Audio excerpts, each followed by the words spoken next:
We just discussed how the VIEW program has helped eligible residents prepare for the workforce. The real test, however, comes with meeting face-to-face with potential employers.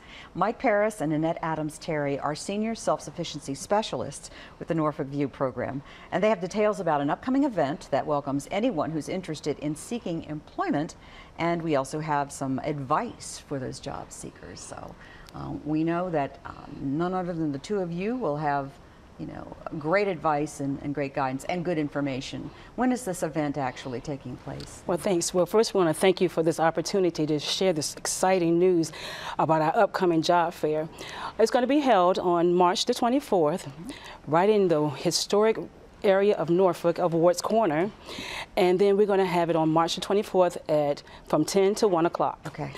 We have over 45 employers that are ready to, for the job seekers, have available positions right now at this time. So it'll be a great place to, if you're looking for employment, to come find employment. Okay. 45 employers is quite a few, and that makes this a rather large event for the Workforce Development Center. It is. Yes, we see it as a sign of the improving Norfolk economy. Typically at the Workforce Development Center, we'll have as many as 20 or 25 employers. So this is roughly double the size of what we normally do, and we think it's a great opportunity for Norfolk job seekers to come and take part.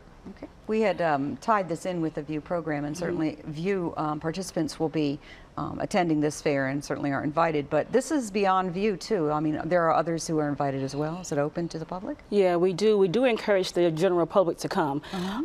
We would like for as many job seekers to come to find employment here.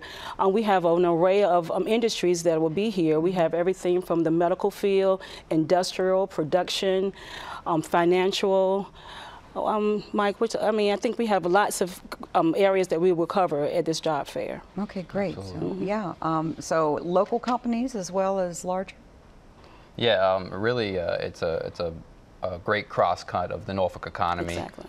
We have companies with as few as 50 employees all the way to companies with several hundred employees. Like Ms. Adams mentioned, everything from healthcare, we have customer service, production, manufacturing.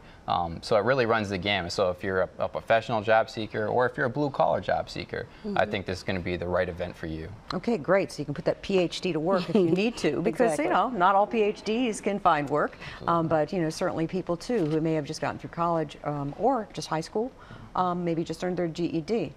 So it really does run the gamut. Definitely. Does it cost anything to attend? No cost to attend at all, and it's free for both the employers that are registered and also free for the job seekers. Okay. So all the way around, everybody's welcome to attend. Okay, so they've got 3 hours. I'm sure they'd be advised to maybe arrive a little early and get themselves together for this. So we hear about job fairs, but we don't often hear about what happens once you're there. So maybe a little heads up on what people need to do to prepare for it, some of the obvious things and maybe some of the not so obvious things. Do you have any advice? Well, there's a number of things that we encourage our participants to do in order to prepare for a job fair. First thing is know who's coming. All the information's out there. It's at the Virginia Employment Commission's website.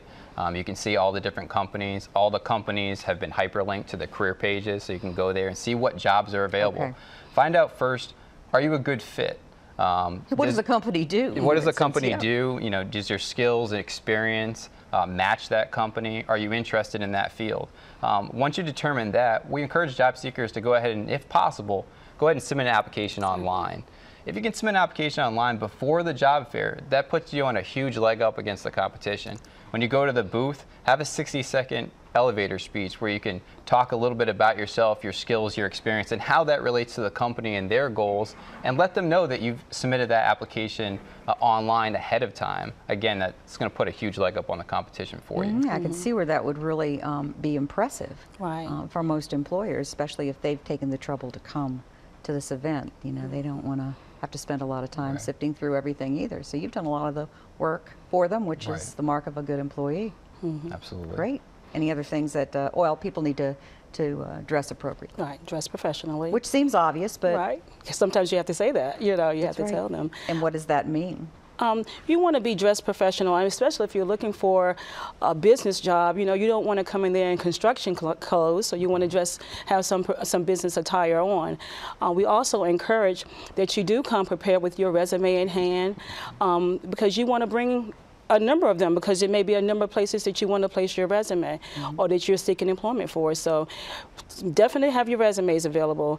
You want to look at them beforehand and make sure they're together. It has all the pertinent information up there that's going to put you in the best possible light so you can promote your skills.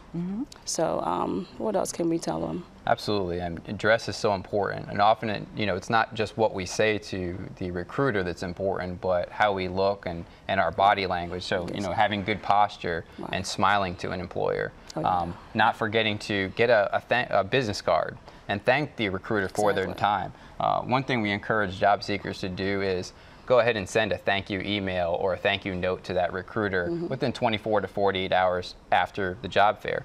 Also, we encourage job seekers, if they haven't already, consider creating a LinkedIn profile. And that's a place online where you can highlight your resume online, and you can also connect with those recruiters afterwards. And that's a way for you to stay in touch and network. So those are some of the things that we encourage job seekers to do in preparation for the event. Okay, so excellent advice, and I imagine eye contact is a very important part of this too. Yeah. People often, if they're unsure of themselves, will not look people in the eye. Or they... And a firm handshake. Oh, Definitely. and that hopefully is practiced in view, but anybody can practice that with a friend who knows what they're doing. Exactly.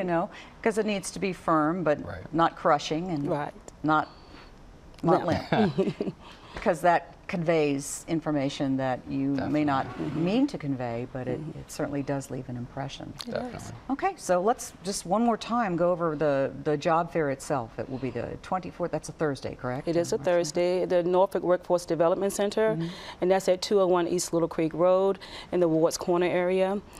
It's great parking there, so you ever want to have great parking, and from 10 to 1 o'clock. Okay, 3 hours to maybe change your life. Exactly. Great advice. Remember, just get to know those employers, and so you might even recognize them when you walk in the room and go right over there and speak to them. But even if you don't have the time, make the time, because it's very important. Great. And thanks for sharing great information about a good event. Best of luck. Thanks for the turnout's opportunity. great. Thank you, I don't think you're going to have a problem with that. Thank you. And thanks for joining us. We'll see you again next time. Bye.